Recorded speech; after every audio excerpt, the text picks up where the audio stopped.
Hello friends, I welcome you all to Nandip Academy for UPSC and MPSC. In this session, we are going to study the editorial analysis of The Hindu that is based on 9th of January 2021. So let's begin with the first article, and the first article is titled Fruits of Incitement. And here we are we're going to start with first the vocabulary that is there in this article that will help us with a better understanding of the article. So let's begin with the first word. The first word is incitement. So what is the meaning of incitement? It's a noun. It is an action of provoking unlawful behavior.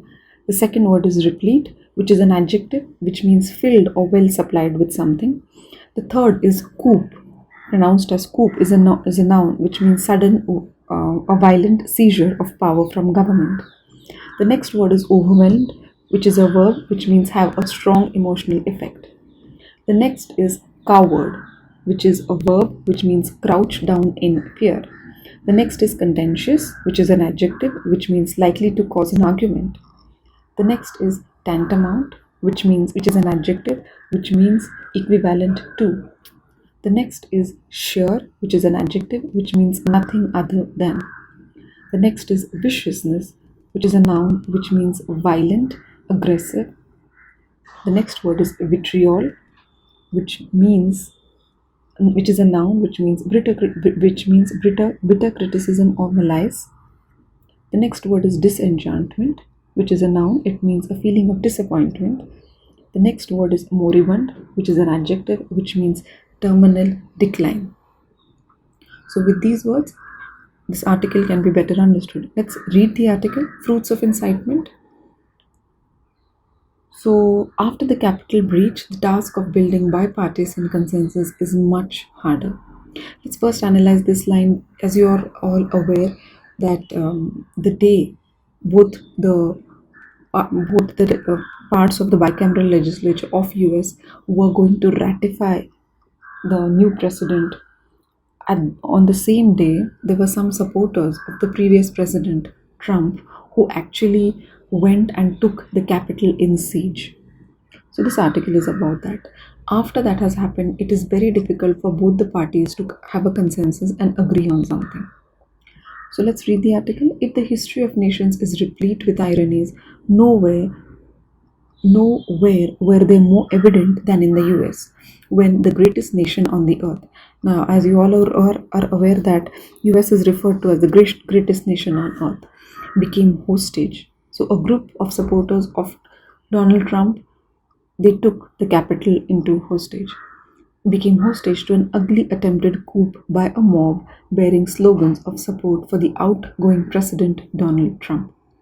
So who were these supporters? These supporters were actually incited. These were people who were actually supporting President Donald Trump.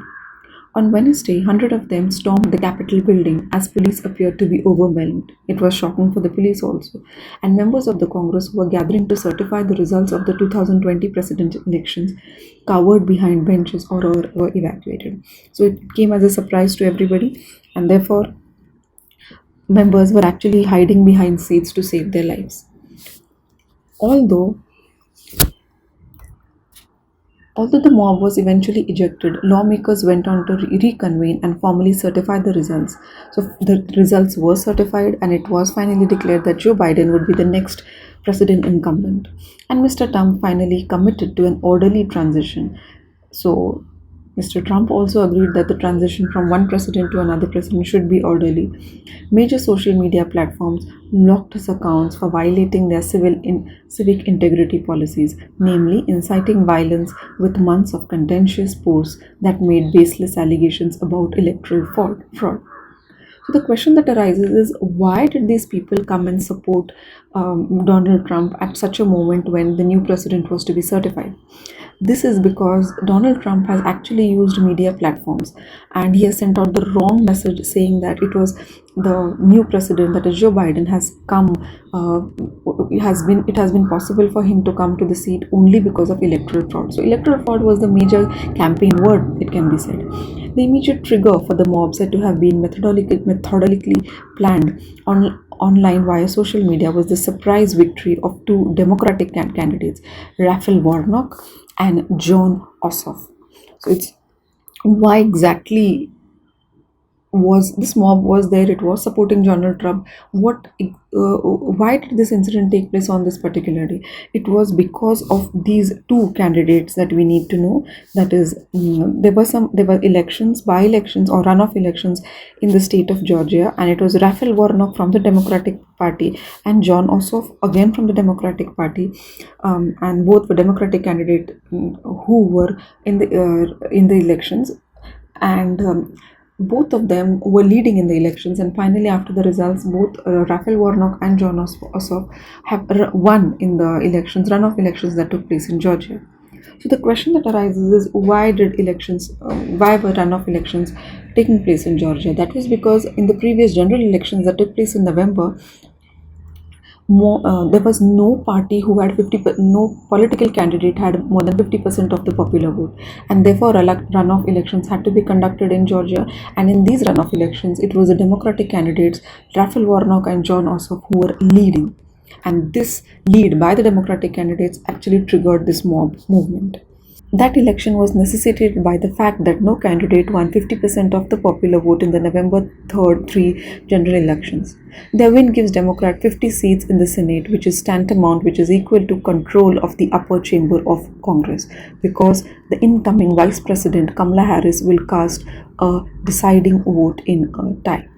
Now we need to understand this. Again, the UPSC main questions has also been asked related to this, related to Kamala Harris, related to the MCQ that we just did, Raja here. So let's have a look at this and study this line in detail. Now we need to know that in the US there are two houses. The first is the Senate and second is the House of Representatives. Now, how is the representation of the 50 states of America in Senate? Every state has an equal voice in the House of Senate. But that is not the case in the House of Representatives. In the House of Representatives, which is the second chamber, which is the second house in the US, representation is based on the size of the state's population. So we need to know this in order to understand the statement. Now, before the elections, runoff elections were to take place in Georgia, the size of the Senate, it was 48. And the Republicans were 50. But with the election, with the winning of both Democratic candidates, Raphael Warnock and John Ossoff, the strength of the Democratic becomes 50 and the Republicans are already 50.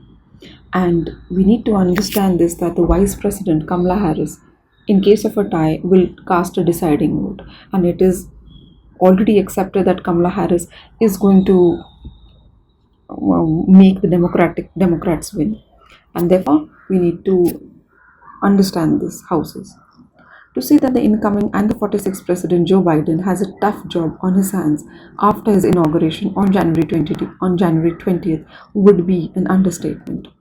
The sheer viciousness of the Jan 6th mob attack and more than 2 months of hateful vitriol online and offline following the 2020 elections is a proof that political America is deeply polarized, brimming with anger and disenchantment at the ground realities. The unprecedented assault on the very soul of democracy, as Mr. Biden put it, has been in the making of more than 4 years. At the heart of the tsunami of angst that was evident throughout the election campaign is a sense of frustration that grips the middle America, including the white middle class and the blue collar workers, over the inevitable changes to the US economy and the society. So, why is there frustration in America? Frustration in America is mostly due to the trouble that the US economy has been going through, and also because of the trouble that is there in the society. There is a view that the forces of immigration and globalization have lit the fuses on this explosive combination of racial prejudice and economic insecurity. There is a view that the forces of immigration and globalization have lit the fuses on this explosive combination of racial prejudice and economic insecurity. So these are the two things which are troubling the American citizens, and that is why there is a frustration in America. The first is that of economic insecurity due to the jobs, you can say lack of jobs, and there is also there's a history of racial prejudice, and this is another part which is not where the society is not happy in America.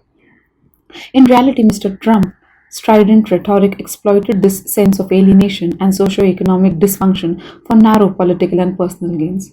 So, during the reign of Mr. Trump, there was no, you can say, work that was done on these two factors that were actually troubling the American economy. But we can say it is an opportunity for Mr. Biden, because now Mr. Biden has an opportunity to strike a more balanced note by, on one hand, seeking to revive the moribund spirit of bipartisan consensus, and on the other hand,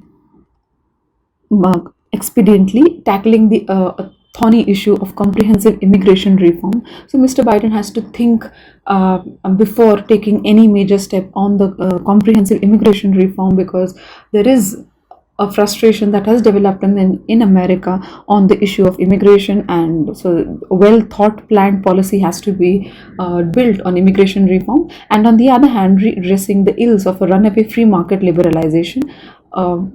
And forging a post COVID economic vision that can truly deliver on the American dream. So this is what Mr. Biden needs to focus on. First is what can be done to tackle the immigration problem that is existing in America. On the other hand, in the backdrop of the COVID-19 pandemic, which has created a lot of economic insecurity amongst the Americans, what can best be done to deliver the American dream? So these are the two major challenges before the new government of Mr. Biden. So that is all about the first article. Let's move on to the second article, which is called Flu in Full Flight. Now, what is this article about? I'm sure all of you are aware of the culling of birds and the outbreak of influenza types, avian influenza, in certain states of Kerala, Himachal Pradesh, Rajasthan, and Gujarat. Now, this new form of avian influenza that has broken out has actually led to culling and a death of thousands of birds, which include white birds, domestic birds, and also migratory birds. So this article is about that. Let's read the article. First we discuss the vocabulary, which is culled, which means selectively slaughtering certain birds. Let's read the article. The avian flu must be stopped before sustained transmission among humans. Already, the world is grappling with the pandemic of COVID virus. In this backdrop, there is this new avian influenza, and precaution care has to be taken that this should at no cost transmit from birds to humans. That is going to be a very precarious and a dangerous situation. It is 3 months after India declared itself to be free of the avian outbreak. That is, from September to December, that was the period where India declared itself free. The highly pathogenic avian influenza subtypes H5N1 and H5N8 have been reported from a dozen of epicenters in 4 states, mainly Rajasthan, Madhya Pradesh, Himachal Pradesh, and Kerala. So these are the 4 states where H5N1 and H5N8 influenza virus subtypes have been discovered and found. In addition, thousands of poultry birds have died in Haryana, while Jharkhand and Gujarat too have sounded an alarm. So it is not that the trouble is brewing up only in these 4 states. Apart from these 4 states, it is also the state of Haryana, Jharkhand, and Gujarat which are suffering from a similar cause. The cause in these states is still unknown. The 2 subtypes have targeted different birds. The 2 subtypes that we are talking about is the H5N1 and the H5N8. They have targeted different birds. First is crows in Rajasthan and Madhya Pradesh. Migratory birds in Himachal Pradesh have been targeted, and poultry in Kerala. So it is very astonishing that an avian influenza subtype H5N1 and H5N8 have targeted different birds in different parts of the country. While tests have confirmed H5N1 for causing the death of over 2,000 migratory birds in Himachal Pradesh, H5N8 has been identified for killing thousands of poultry in Kerala and hundreds of crows in Rajasthan and Madhya Pradesh. So these 4 states, whether it was the poultry or whether it was the birds, the reason in 4 states has been identified. In a bid to stop the spread, as on Wednesday, over 69,000 birds, including ducks and chickens, were culled in Alappuzha and Kottayam as per the India's 2015 National Avian Influenza Plan. Killing of 269,000 birds is a huge amount. So let's see what is India's 2015 National Avian Influenza Plan and why, according to this plan, were 69,000 birds culled in the district of Alappuzha and Kottayam. So the avian influenza plan, it is a part of the Department of Animal Husbandry and Dairying, Government of India, prepared an action plan in 2005 in the view of the threat of the global outbreak of avian influenza. This was revised in 2006, 2012, 2015 and 2021 for guidance of the state governments for prevention, control and containment of the avian influenza in the country. So that is about the India's 2015 National Avian Influenza Plan, and implementing this plan, that 69,000 birds were culled. Other states have been asked to be vigilant of any unusual deaths or disease outbreak signs amongst birds, particularly migratory ones. Migratory birds have been largely responsible for long distance transmission of the virus into India during winter. So, as the name goes, migratory birds, they travel from one place to another, and it is these birds which are responsible for carrying the virus from one place to another, and especially during the season of winter. It then spreads through local movement of the residential birds and poultry. Once the virus has entered India, then it spreads among the different birds, and that is how it is passes on from the migratory birds into the local birds. Movement of men and material from poultry farms too has been cause for the further spread. This is why states have been asked to strengthen biosecurity of poultry farms, disinfection and proper disposal of dead birds. With backyard rearing of poultry birds common, the task of elimination is going to be difficult. So, what do we mean by rearing chicken? What do we mean by backyard rearing? Rearing chicken in small numbers, that is in 10 to 15 by each household in the backyard under free range system, is called backyard rearing. They are then allowed to forage out. During the day, they are allowed to forage out, and at night, they are provided with shelter. That is backyard rearing. A recent European Food Safety Authority report says 561 avian influenza detections were made between August and December in 15 European countries and the UK. The virus was predominantly found in wild birds and a few in poultry and captive birds. H5N1 and H5N8 were two of the three subtypes that were found in Europe. Genetic analysis helped confirm the spread from Asia to West Central Europe, suggesting a persistent circulation of this virus strain likely in wild birds in Asia. So, what is genome sequence? Genome sequence is the process of determining the complete DNA sequence of an organism's genome at a single time. It is an important guide to therapeutic interventions. While avian influenza virus crossing the species barrier and directly infecting humans happens occasionally, human to human spread has been rare. So this is actually a cause to cheer, that the virus spreading from the birds, from the poultry, from the wild birds, from the migratory birds to humans, this is very rare. And even rare is that once the virus has entered humans, from human to human transmission of the avian influenza is even more rarer. But mutations or genetic reassortment of an avian influenza A virus and a human influenza A virus in a person can create a new influenza A virus that could likely result in a sustained transmission between humans, thus increasing the risk of a pandemic influenza. Now, this is a cause of concern, and it is very important that we understand what exactly is this. Now, if we need to take an example, there's an A virus of of an avian influenza in a bird.